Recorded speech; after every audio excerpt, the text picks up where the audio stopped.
Iran, mga kapatid, galit na galit, no, sa ginawa ng Amerikang pagtira sa kanila. Ang sabi nga, mga kapatid, no, Mr. President, sabing ganun, sinimulan mo, tatapusin namin. Sabing ganun, mga kapatid. Ito, panoorin natin mula rito sa TOI o Times of India. Itong balitang ito mula rito sa RT via Iran State Media. Ito nagsasalita. Sabing ganyan, mga kapatid. President of the United States, you started it and we will finish it. Sabing ganun. Sinimulan mo, tatapusin namin. No? Ayan ang ating panonoorin at pag-uusapan natin ngayon, mga kapatid. Bago natin to simulan, syempre wag mong kalimutan mag-subscribe. Click mo na rin ang notification bell para ma-notify ka whenever na may mga bago tayong reaction, video, and commentary sa mga kaganapan ngayon, sa mga maiinit na nangyayari ngayon sa loob at labas ng ating bansa.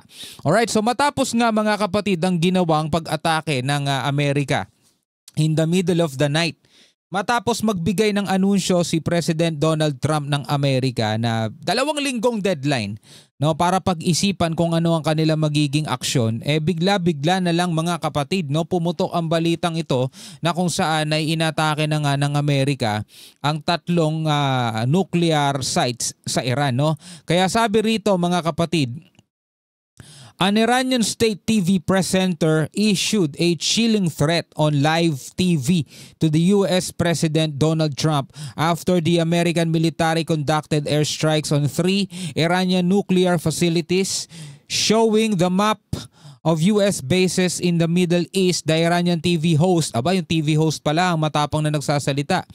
50,000 US troops in the region are within Iran's range and the supreme leader has promised we will win this war. Yun ang sabi, mga kapatid. No, alamin natin tong balitang to. Bago natin to simulan, mga kapatid, no, paki-like mo na rin at syempre huwag mong kalimutan mag-comment sa ibaba.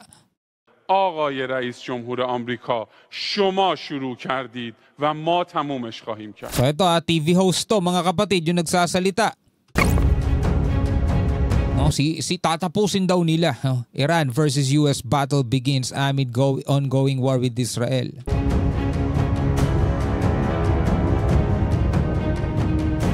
Iran rages for revenge after US strikes its nuke facilities. 50,000 American soldiers within our range. Sabing ganun. Sabi nung Iran State TV, no? Within our range. So abot na abot daw nila, mga kapatid, 50,000 American soldiers. Well, syempre handa rin naman tong mga to. US hits Iran's 3 nuke sites after Trump's go ahead. As Khamenei promised Iran to target US bases in Middle East. Next.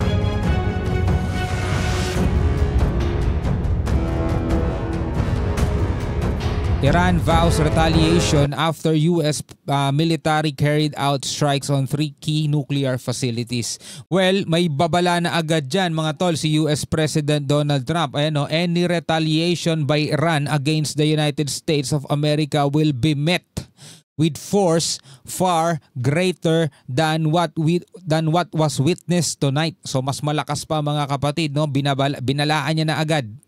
No, alam niya kasi magre-retaliate to eh.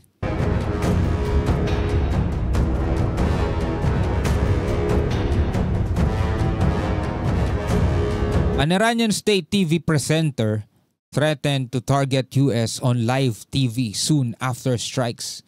Pero mo, TV presenter pa lang to, mga tol, no? Ganito kagalit na galit, ganito nagiinit.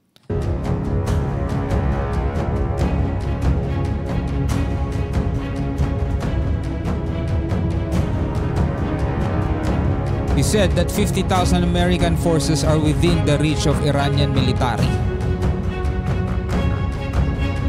Well, ayon din, mga kapatid, sa isang videong napanood natin ay sinabi na marami din daw mga Iranian ang galit sa kanilang gobyerno.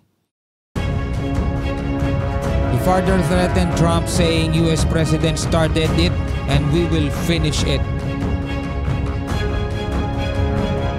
لزوما هدف مشروع ایران هستند.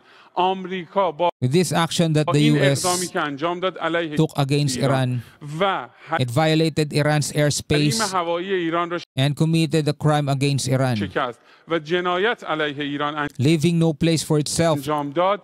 دیگه جایی در منطقه in the West Asia region anymore. غرب آسیا نداره. آقای رئیس جمهور No, living without wala ka ng lugar dito sa dakong ito. President of the United States, آمریکا شما شروع We started کردید it and و we ما will تمومش finish it. خواهیم کرد.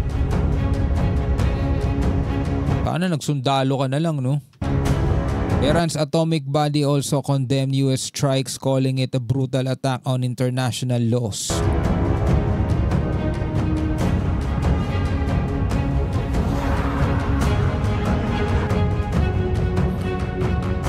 The three nuclear sites operate under the full supervision of the International Atomic Energy Agency, IAEA, under the Treaty of the Non-Proliferation of Nuclear Weapons, NPT, and the brutal assault on them violates international law. Yun ang sinasabi nito ng Iran's atomic body on US.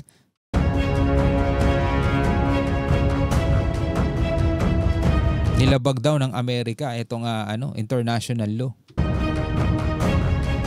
Kasi itong tatlong nuclear sites na to ay nag-ooperate under the full supervision, no, of International Atomic Energy Agency o IAEA, under the treaty o yung kasunduan on the non-proliferation of nuclear weapons, di ba?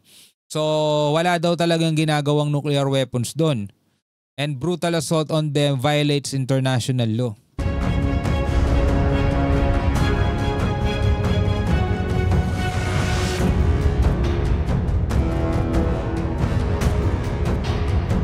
The aggression was carried out under the indifference or rather the complicity of the International Atomic Energy Agency.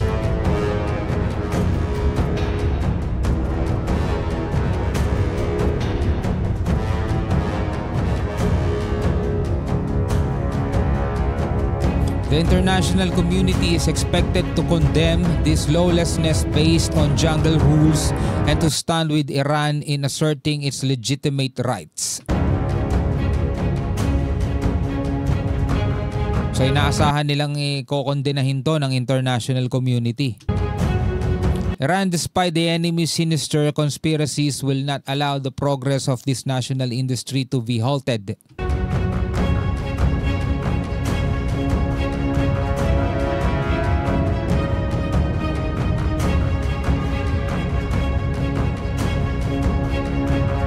The organization has placed on its agenda all necessary actions to defend the rights of the noble Iranian people, including legal follow-up measures.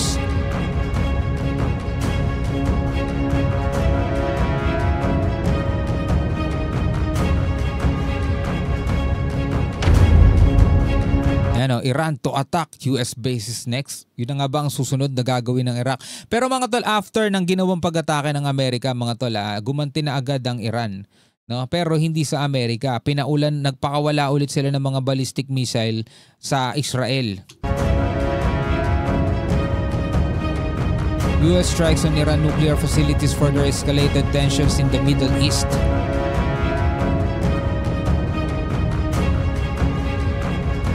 Iran's Supreme Leader Khamenei has already promised to strike US bases in the region in case of attack. No, nauna nang sinabi yan ni Khamenei, 'di ba, bago pa man na pag-atake ng Amerika sa kanila. Despite Iran's warning, US military struck Iranian sites in Natanz, Isfahan, and Fordow. Addressing the nation, Donald Trump announced very successful attack on 3 Iranian nuclear sites. We have witnessed over the last 8 days. Remember, there are many targets left. The US president said a full payload of bombs was dropped on Iran's Fordow nuclear site.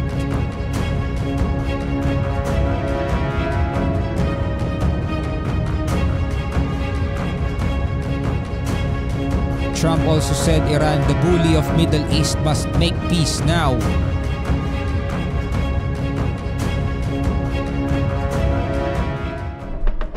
Alright mga kapatid, ano ang masasabi ninyo dito sa mga report na ito na ating natunghayan, no? Galit na galit yung kanilang host, TV presenter.